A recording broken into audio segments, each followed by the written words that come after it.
y a aussi, dans tout changement, il y a aussi des opportunités.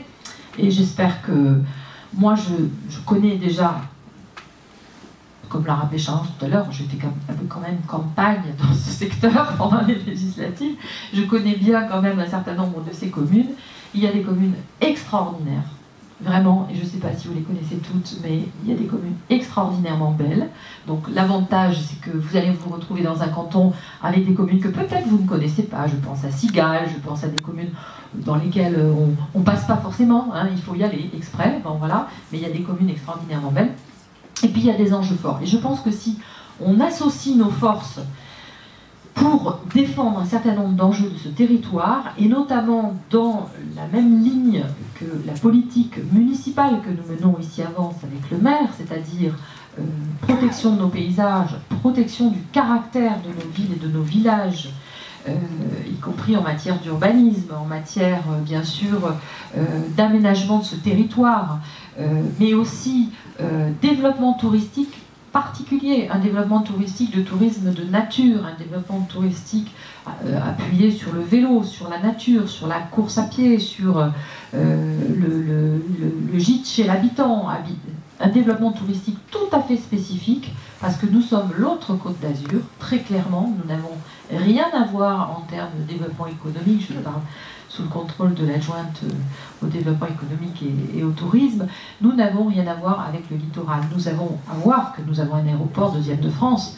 qui peut effectivement nous amener un nombre de touristes très important. Mais nous avons des spécificités sur ce territoire, et notamment autour du tourisme sportif et du tourisme nature, que nous voulons développer et que nous voulons défendre. L'autre jour à la métropole, je travaille sur le PLU métropolitain, bon, donc tu vois, je garde un peu la gauche, je n'étais pas complètement lâché, et sur l'opération d'intérêt national. Je travaille sur le PLU métropolitain, et le PLU métropolitain, les services nous disaient, voilà, vous avez un texte, et le texte il dit, nous sommes sur un territoire où, voilà, développement économique, c'est l'innovation technologique avec l'opération d'intérêt national sur le littoral, et la montagne, pardon Charles-Ange, la montagne, le développement économique sur la montagne. Et je dis, mais il y a un moyen de pays dans cette métropole quand même.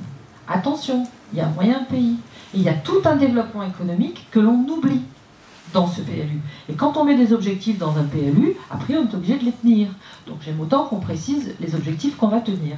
Et donc je suis intervenue, mais je vous assure que chaque jour, et pied à pied, il faut intervenir pour que le territoire du moyen pays, et du haut pays sûrement aussi, soit pris en compte, soit considéré, pour que demain on développe des transports en commun dans ce territoire, pour que demain on puisse avoir des équipements publics dignes d'un territoire qui quand même regroupe 30 000, 36 000, 37 000 habitants, et qui est immense.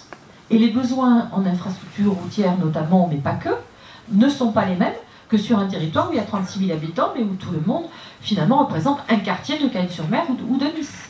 Donc, nous avons des spécificités que nous saurons défendre, parce que, quand même, on a chacun de nous quelques années de mandat électoraux. Moi, 21, toi, je ne sais pas, 83, tu m'as dit, donc un peu plus. Voilà, donc effectivement, je vous assure qu'il faut et connaître les documents, et connaître les individus, et connaître les services et les mécanismes entre les services. Voilà. La raison pour laquelle, d'ailleurs, nous partirons avec des suppléants qui ne sont pas encore aujourd'hui complètement, définitivement identifiés. Enfin, nous avons quand même quelques idées, mais nous partirons avec des suppléants qui, évidemment, représenteront le territoire, parce que c'est logique, sur un périmètre de 48 communes, et avec des suppléants qui auront aussi eux-mêmes une connaissance des spécificités de leur territoire, parce que c'est une nécessité. Au revoir Charles-Ange, merci. Et c'est une vraie nécessité.